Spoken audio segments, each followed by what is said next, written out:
رمضان کا مطالبہ صرف روزہ نہیں ہے، صرف تلاوت نہیں ہے، صرف تراویح نہیں ہے۔ رمضان ہم سے کچھ اور تقاضا کرتا ہے۔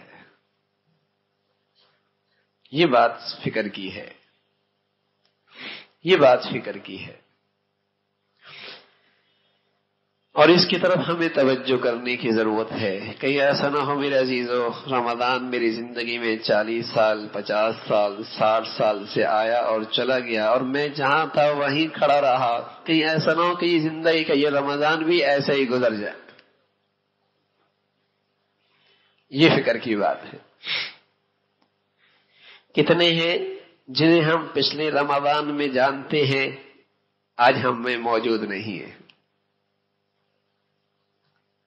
کتنے ہیں ہمارے جاننے والے، ہمارے ساتھ اٹھنے بیٹھنے والے، جو پچھلے سال ہمارے ساتھ تھے، آج دنیا میں نہیں ہے؟ کیا پتا؟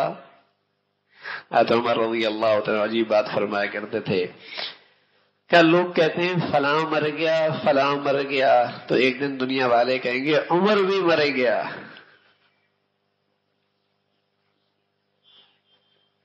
عمر بھی مر گیا رضی اللہ تعالی عنہ۔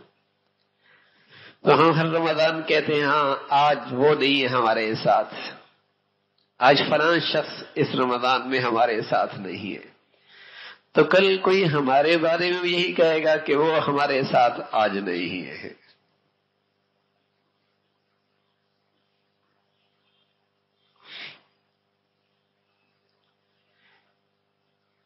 تو رمضان کا ایک مطالبہ اس سے بڑھ کر ہے،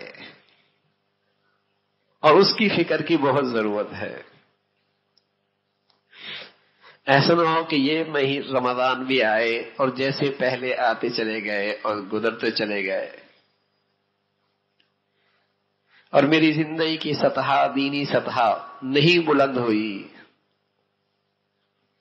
یہ رمضان مجھے کیا دے کر گیا ہے؟ 40 سال گزر گئے میاں، 60 سال گزر گئے ہیں، ورنہ ایک ہی رمضان اللہ کا دوست بننے کے لیے کافی ہوا کرتا ہے۔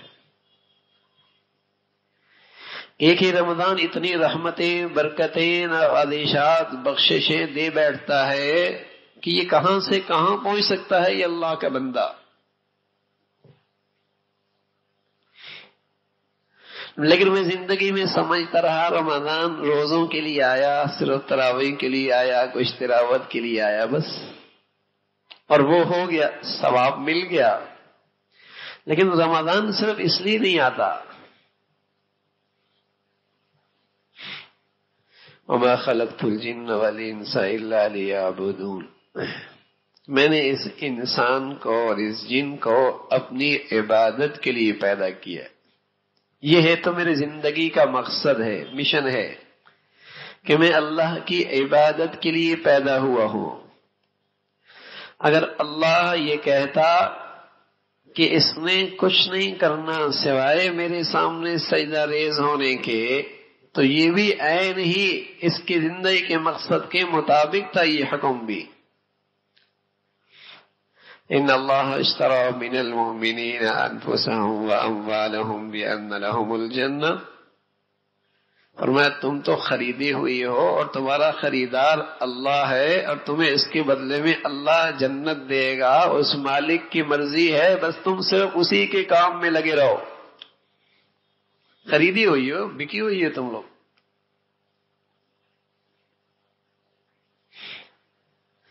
لیکن اللہ رب العزت نے فرمایا زندگی کا مقصد تو عبادت ہے۔ کھاؤ بھی، پیو بھی، پہنو بھی، رہو بھی، بچے بھی، بچیاں بھی، خوشیاں بھی، زراعت بھی، تجارت بھی، صنعت بھی، سب کچھ کرو، بس ان چیزوں سے اپنے آپ کو روکو، ان چیزوں سے پرہیز رکھو، اور یہ میرا حکم پورا کر لو بس۔ یہ اللہ نے اجازت دے دی۔ لیکن وہ اللہ حکیم بھی ہے، رحیم بھی ہے، رحمان بھی ہے۔ واللہ میاں جانتے تھے یہ بندہ ہے، اسے اجازت تو مل گئی لیکن زندگی کے مقصد ہی فراموش کر بیٹھے گا.